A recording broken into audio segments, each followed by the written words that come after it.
TDP YCP Janasena మధ్య పోటాపోటీ సభలు సమావేశాలతో AP రాజకీయం వేడెక్కింది. ఛాన్స్ దొరికితే చాలు నేతలు ప్రత్యర్థులపై తమ మాటలతో విరుచుకుపడుతున్నారు.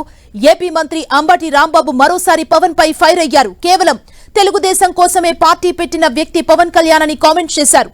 సిద్ధం సభలు చూస్తూ వణుకుతున్న ప్రత్యర్థులు రేపు జరిగే సభతో పోటీ చేయకుండా పారిపోతారంటూ సెటైర్లు వేశారు.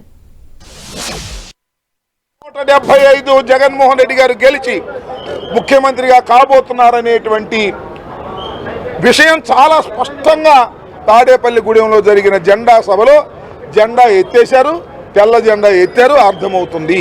దీన్ని అర్థం చేసుకోండి. రేపు 10వ తారీఖున జరిగేటటువంటి సిద్ధం సభ చూసిన తర్వాత నిలవడానికి వచ్చిన తెలుగుదేశం క్యాండిడేట్లు కూడా పారిపోవడం ఖాయం. జనసేన మీద ఆశలు పెట్టుకున్నటువంటి కాపులందరూ చంద్రబాబు నాయుడు గారి పంచన ఎప్పుడైతే చేరడంతో పాటుగా అధికారాన్ని చంద్రబాబు నాయుడు గారికే కట్టబెట్టాలని భావించారో, ఎప్పుడైతే పవర్ షేరింగ్ లేకోకుండా పోయిందో అప్పుడు కాపులు నిరాశకు చెందారు, మోసపోయామని భావించారు. జగన్మోహన్ రెడ్డే ముఖ్యమంత్రి అయితే బాగుంటుంది, చంద్రబాబు ముఖ్యమంత్రి, జగన్మోహన్ రెడ్డి అంటే మాకు చంద్రబాబు వద్దు, మాకు జగన్మోహన్ రెడ్డి గారే ముఖ్యమంత్రి కావాలి, పవన్ కళ్యాణ్ అయితే ఆలోచిస్తామనేటువంటి పద్ధతుల్లో ఉన్నారు. జగన్ అధపాతాళానికి దొక్కుతాడు, వైసీపీ నాయకుల్ని బట్టలోడు తీసి కొడతాడు. ఇవన్నీ సినిమా డైలాగులు. ఏ త్రివిక్రమో ఏ టువిక్రమో రాస్తే చదివేటటువంటి పనికి మాలిన మాటలు చెప్పేటటువంటి ఒక ఆవేశపూరితమైన రాజకీయాలకు పనికి రాని వ్యక్తి పవన్ కళ్యాణ్ గారు. కేవలం తెలుగుదేశం కోసమే పార్టీ పెట్టి నడుపుతున్నట్టు. మా దోస్తు మీదనే జోకులేస్తావా అని అనుకున్నారేమో సైకిల్ పార్టీ బాస్ చంద్రబాబు. పొత్తు పార్టీ జనసేనపై ఇంట్రెస్టింగ్ కామెంట్స్ చేశారు. నా 45 ఏళ్ల జీవితంలో ఎంతో మందితో పొత్తు పెట్టుకున్నా కానీ జనసేనకిచ్చిన ఇంపార్టెన్స్ మరెవరికి ఇవ్వలేదన్నారు. మేం పొత్తు పెట్టుకుంటే ప్రత్యర్థులకు వచ్చిన కష్టమేంటో అని క్వశ్చన్ చేశారు. తెలుగుదేశం పార్టీ పొత్తు పెట్టుకుంటే ఈ రెండు పార్టీలకు లేని బాధ వైఎస్ఆర్ కాంగ్రెస్ పార్టీకి వచ్చే పరిస్థితికి వచ్చింది. రెండు రాజకీయ పార్టీలు ఒక అవగాహనకు వచ్చాం, ఒక సయోధ్యకు వచ్చాం, ఒక అవసరాన్ని గుర్తించాం. రాష్ట్ర ప్రయోజనాల కోసం రెండు పార్టీలు కలిసి పోటీ చేయాలనేది మేము ఆలోచించి మేము నిర్ణయం చేస్తే మీకు బాధ దేనికని నేను అడుగుతున్నా. ఆ విషయమే పవన్ కళ్యాణ్ గారు కూడా మనం చెప్పారు. నేను కూడా చాలా స్పష్టంగా చెప్తున్నా, నా జీవితంలో ఎవరికైనా రాజకీయంగా మీరు నన్ను చూశారు, 40 ఏళ్ళు చూశారు. నేనేం కొత్త కాదు, అనేక రాజకీయ పార్టీలతో పొత్తు పెట్టుకున్నాం. ఎప్పుడు ఎవ్వరికి ఇవ్వని గౌరవం ఈరోజు పవన్ కళ్యాణ్కు జనసేన నాయకులకి కార్యకర్తలకి ఇస్తున్నామంటే అది మా సాంప్రదాయం, అది మా అవసరం. ఈ రాష్ట్రం కోసం ఇద్దరం కలిసి పని చేయవలసిన ప్రత్యేకత. రెండు పార్టీల ఓట్లు ఒక్క ఓటు కూడా ఏమాత్రం కూడా ఇబ్బంది లేకుండా ట్రాన్స్ఫర్ చేయాల్సిన బాధ్యత మా ఇద్దరి పైన ఉంది. ఈరోజు తెలుగుదేశం పార్టీ అభ్యర్థులు 151 మంది కాదు, 175 మంది అభ్యర్థులై జనసేనకు 24 కాదు 175 మందిని గెలిపించే బాధ్యత జనసేన కార్యకర్తలకు నాయకుల పైన ఉంది.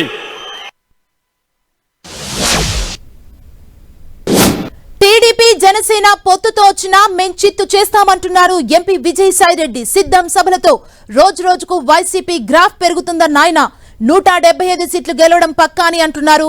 మేనిఫెస్టో కూడా తయారవుతుందని, కరెక్ట్ టైంలో రిలీజ్ చేస్తామని చెప్పారు. తర్వాత ఇంకొక సిద్ధం మహాసభకి ఆ చూస్తున్నటువంటి పెరుగుతున్నటువంటి ఆదరణ గాని చూస్తే నిజంగా వైఎస్ఆర్ కాంగ్రెస్ పార్టీ చేసినటువంటి టార్గెట్ ఏదైతే ఉందో 175కి 175 అన్నటువంటిది ఆ దాంట్లో అతిశయోక్తి లేదు అన్నటువంటిది అర్థమవుతా ఉంది. 10వ తారీఖు తర్వాత బహుశా 13వ తారీఖు కానీ 14వ తారీఖు కానీ ఎన్నికల ప్రకటన వెలువడవచ్చు. ఆ వెలువడిన తర్వాత ఎన్నికల మా యొక్క గౌరవ ముఖ్యమంత్రి వర్యులు పార్టీ అధ్యక్షులు ఎన్నికల ప్రచారానికి శ్రీకారం చుట్టి ప్రతి ఇంచుమించుగా మ్యాక్సిమం ఎన్ని నియోజకవర్గాలు కవర్ చేయగలరో అన్ని నియోజకవర్గాలని కూడా కవర్ చేసుకునేటటువంటి అవకాశం ఉంది. మేనిఫెస్టో అన్నటువంటిది తయారవుతూ ఉంది.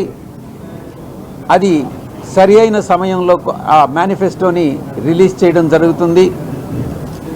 గతంలో ఏం చేశాం, రాబోయేటటువంటి ఐదు సంవత్సరాల కాలంలో ఏం చేస్తాం, ఎంత మనోరంజకమైనటువంటి పరిపాలన ఇస్తామన్నటువంటిది దీంట్లో వివరంగా తెలియచెప్పడం జరుగుతుందన్నటువంటి విషయాన్ని మీకు తెలియజేస్తా ఉన్నా.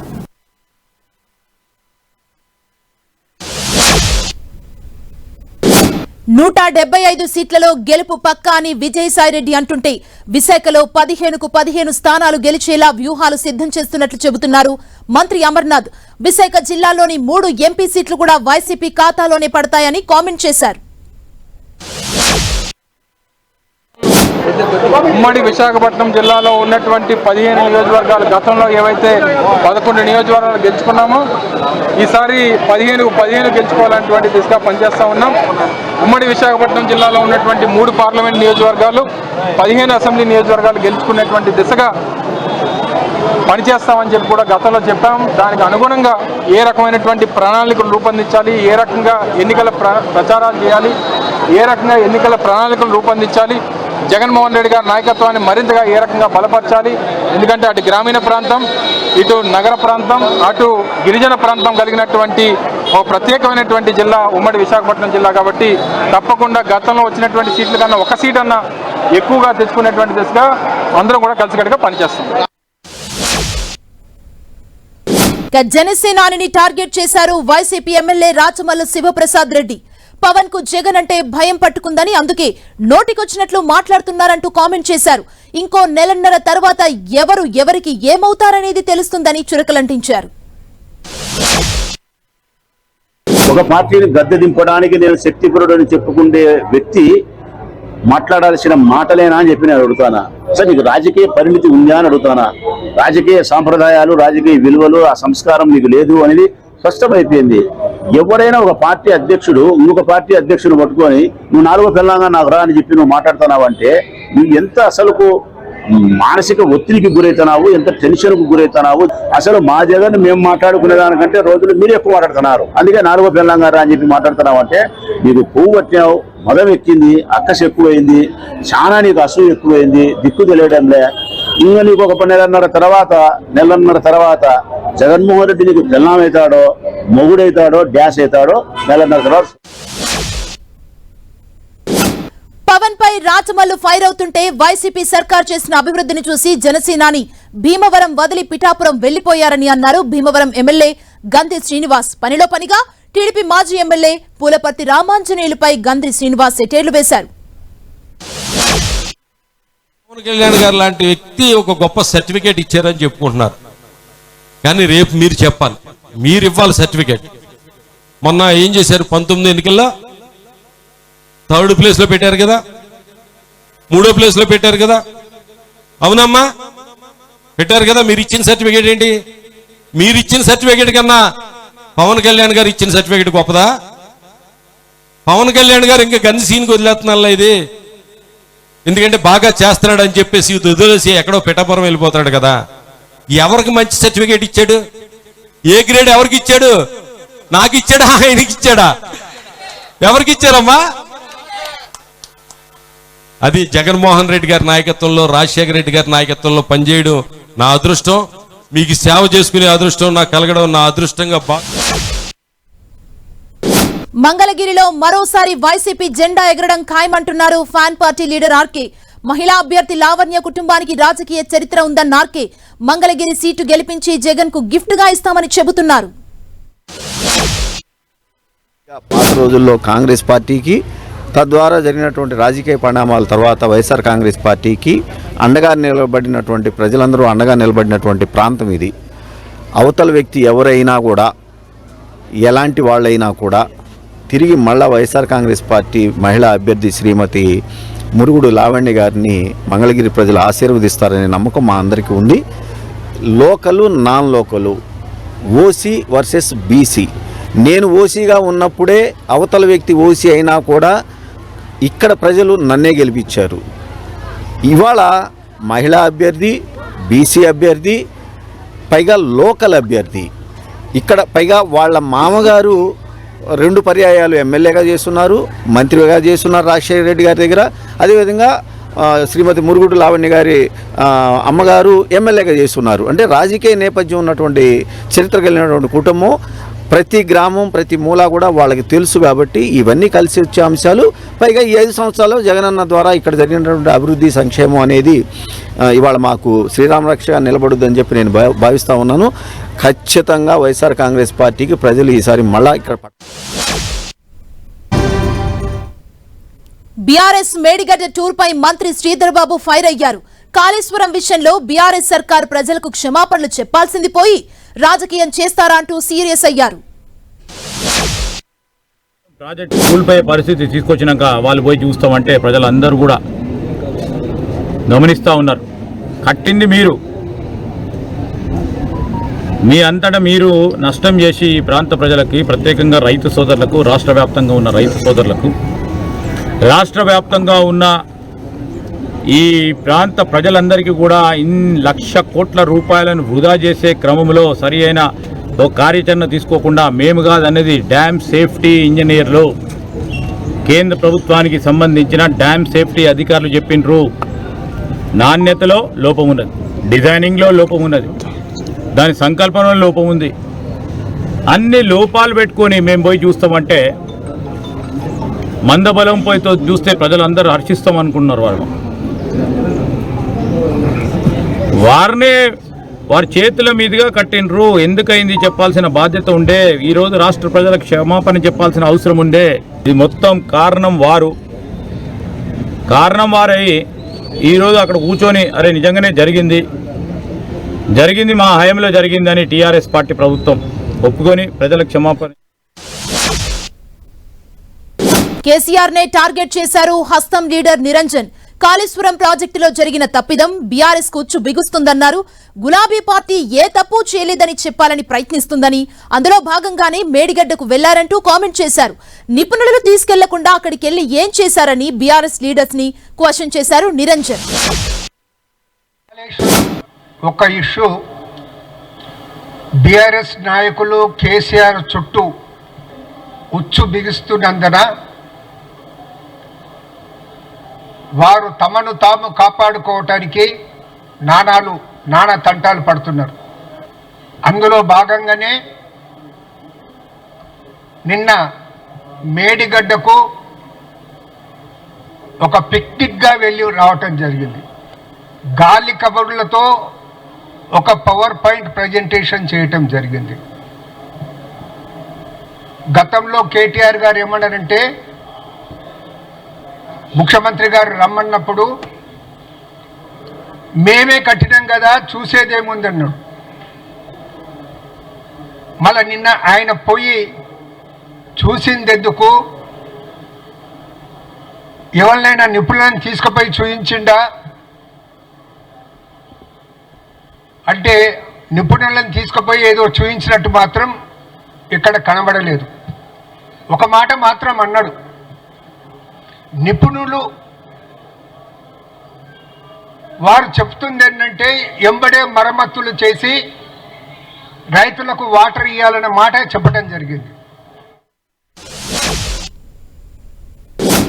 సీనియర్ లీడర్ల బాటలోనే నడిచారు కాంగ్రెస్ ఎమ్మెల్యే ఆది శ్రీనివాస్. మేడిగడ్డ టూర్ పై బీఆర్ఎస్ పై విమర్శలు గుప్పించారు. కాంగ్రెస్ ప్రభుత్వం పిలిచినప్పుడు రాని గులాబీ నేతలు ఇప్పుడెందుకు మేడిగడ్డకు వెళ్లారని క్వశ్చన్ చేశారు. ప్రతి విషయాన్ని ట్విట్టర్లో పెట్టే కేటీఆర్ మేడిగడ్డ విషయాన్ని ఎందుకు పోస్ట్ చేయలేదని అన్నారు. అసెంబ్లీలో చర్చకు రాడు కేసీఆర్, అక్కడికి రమ్మని మీకు బస్సులో రావడానికి సమయం సరిపోదంటే హెలికాప్టర్ ప్రత్యేకంగా బేగంపేటలో మీకోసం ఉంచిన ముఖ్యమంత్రి రేవంత్ రెడ్డి గారు చెప్పిన రానటువంటి సందర్భంలో ఆనాడు మేము వెళ్తే మేడిగడ్డలో ఆ పగుళ్లను కుంగిన ప్రాంతాన్ని 1,00,000 కోట్లు ప్రజాధనం దుర్వినియోగమైందని చెప్పిన రోజేమో ఏ ముఖం పెట్టుకొని పోతున్నారు అక్కడికి, బొందల గడ్డకోతుర్రా అని చెప్పిన మాట మాట్లాడినటువంటి మీ నాన్నకి ఇప్పుడు ఏం సమాధానం చెప్తున్నా కేటీఆర్ను. ఇప్పుడు మీరు ఏ మొహం పెట్టుకొని వెళ్ళిండ్రు మేడిగడ్డ దగ్గరికి? మేము రమ్మన్నప్పుడు ఎందుకు మొహం చాటేసిండ్రు? మీరు కనీసం పగులు వచ్చిన కాడ 2 నిమిషాలు కూడా పట్టుమని లేడు. ట్విట్టర్ పిట్టగా ఏ విషయమైనా ట్విట్టర్లో షేర్ చేసుకుని నువ్వు ఈ అంశాన్ని ట్విట్టర్లో ఎందుకు షేర్ చేయలేవు? కమలం party MP Bandi Sanjay Congress BRS 2 పార్టీలను టార్గెట్ చేశారు. తెలంగాణలో ప్రాజెక్టులపై హస్తం గులాబీ రెండూ కలిసి కాంప్రమైజ్ పాలిటిక్స్ చేస్తున్నాయని కౌంటర్ ఇచ్చారు. కాళేశ్వరం ప్రాజెక్టులో అవినీతి జరిగితే కాంగ్రెస్ సర్కార్ ఎందుకు విచారణ చేపట్టడం లేదంటూ క్వశ్చన్ చేశారు. వచ్చే పార్లమెంటు ఎన్నికల్లో బీజేపీ 17 స్థానాల్లో క్లీన్ స్వీప్ చేస్తుందన్నారు. కాంగ్రెస్ పార్టీ 2 కుమ్మక్కని మీరు చూడండి. బీఆర్ఎస్ పార్టీ అవినీతి అని చెప్పి వీళ్ళు వాళ్ళని అంటున్నారు. వీళ్ళ విషయంలో కూడా వాళ్ళు కాళేశ్వరం మేడిగడ్డ అంటే వీళ్ళు పాలమూరు రంగారెడ్డి కృష్ణా జలాశయం వీళ్ళు అంటున్నారు. కాళేశ్వరంలో అవినీతి జరిగింది వాస్తవం. కాళేశ్వరంలో national dam safety authority team వస్తున్నది, గతంలో వచ్చిపోయింది. విజిలెన్స్ కమిటీ రిపోర్ట్ ఇచ్చింది, ఎక్స్పర్ట్ కమిటీ రిపోర్ట్ ఇచ్చింది. అవినీతి జరిగింది వాస్తవం. యాక్షన్ తీసుకోవడంలో ఎందుకు ఆలస్యం అవుతున్నది? ఎందుకంటే మీరు యాక్షన్ తీసుకుంటే వాళ్ళు 6 గ్యారెంటీలు అడుగుతారు. కానీ టైం పాస్ చేయాలి. కానీ టైం పాస్ అంటే వాళ్ళు మీద ఏం ఆరోపణలు చేయాలి? పాలమూరు రంగం అంటే వాళ్ళ ఆరోపణలు చేయాలి. కాబట్టి బీఆర్ఎస్ పార్టీ 6 గ్యారెంటీల మీద కాంగ్రెస్ పార్టీని ఎందుకు ప్రశ్నించలేకపోతున్నది? కాంగ్రెస్ పార్టీ అవినీతికి పాల్పడినటువంటి బీఆర్ఎస్ పార్టీ నాయకుల మీద, కేసీఆర్ కుటుంబం మీద ఎందుకు చర్యలు తీసుకోబోతున్నది? క్లీన్ స్వీప్ అని బండి సంజయ్ అంటుంటే ఆదిలాబాద్ లో ఈసారి కూడా కాషాయ జెండాను ఎగురవేస్తామని చెబుతున్నారు ఎమ్మెల్యే మహేశ్వర్ రెడ్డి. తమ జిల్లాకు మోదీ వరాలు కురిపిస్తున్నారంటూ తమ అధినేతను పొగడ్తలతో ముంచెత్తారు. మోదీ సభను సక్సెస్ చేస్తామని చెప్పారు. గతంలో ఎన్నడూ లేని విధంగా 45 సంవత్సరాల వరకు ఏ ప్రధానమంత్రి రానటువంటి ఈ ప్రాంతంలో 4 నెలల కాలంలో 2 సార్లు ప్రధానమంత్రి గారు రావడం, కొన్ని వేల కోట్ల రూపాయలు ఈ ప్రాంతంలో అభివృద్ధి పనులకు శంకుస్థాపన చేయడం, ఇనాగ్రేషన్ చేయడం. గతంలో కూడా ఏ ప్రభుత్వం చేయనంతగా ఈ తెలంగాణ ప్రాంతానికి కొన్ని లక్షల కోట్ల రూపాయలు సాయం చేసి ఈ రాష్ట్ర ప్రభుత్వాన్ని, రాష్ట్ర ప్రజల్ని ఆదుకొని కాపాడినటువంటి నరేంద్ర మోడీ గారు తెలంగాణ ప్రజల మీద, తెలంగాణ ప్రాంతం మీద ప్రత్యేకమైనటువంటి అభిమానంతో వారు ఇక్కడికి రావడం మాకు చాలా ఆనందంగా ఉన్నది. గతంలో ఆదిలాబాద్ నుంచి ఒక పార్లమెంట్ సభ్యుడిని మేము బహుమానంగా ఇచ్చాం. ఈసారి అత్యధిక మెజార్టీతోటి మరోసారి ఆదిలాబాద్ పార్లమెంట్ నుంచి అత్యధిక మెజార్టీతోటి భారతీయ జనతా పార్టీకి బహుమానం